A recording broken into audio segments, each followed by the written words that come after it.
กรณีลืม 2FA แล้วสามารถแจ้งปิดได้บ่ลืม 2FA แล้วจะแก้ไขแนวใดเดี๋ยวเบิ่งวิดีโอนี้ไปน้ำกันสวัสดีทุกคนเนาะตอนนี้ทุกคนอยู่ใน2ของ BMN Page เนาะในวิดีโอนี้ค่อยจะมาสอนวิธีการแจ้งปิด 2FA เนาะในกรณีที่มันเป็นบัญชีเฮาเนาะเฮาจะสามารถแจ้งปิดได้เนาะเฮาสามารถแจ้งปิด 2FA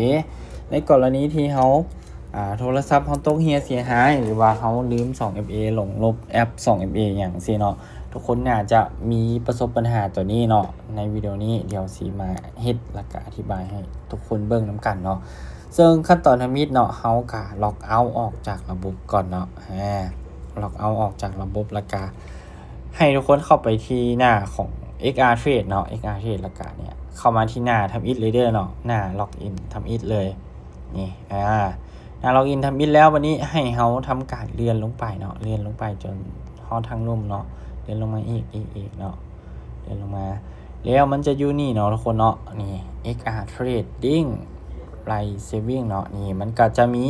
เวลาที่เฮามีปัญหาอย่างต่างๆเนาะเฮาสามารถมาแจ้งซัพพอร์ตของ XR Trade ได้ทางนี้เนาะเห็นบ่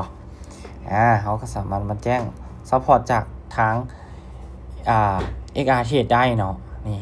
ในขั้นตอนนี้เนาะ เดี๋ยวเฮาจะมาแก้วิธีการที่ว่าเฮาลืม2FA เนาะซึ่งเขาจะสามารถติดต่อซัพพอร์ตได้โดยตรงอยู่นี่เนาะแต่ว่าสำหรับข่อยว่ามันค่อนข้างที่ซ่าและก็ยุ่งยากเนาะให้เขาเข้ามาที่คำว่า help นี่เนาะสวยนี่เห็นบ่ให้เขากดเข้ามาที่คำว่า help เนาะแล้วก็มันก็จะขึ้นมาเป็นประมาณนี้เนาะมี4-5 อันเนาะมี5อันก็คือมันจะมีทั้ง2ต้องการจะเปิดปิด 2FA เนาะแล้วก็ต้องการที่จะเปลี่ยนรหัส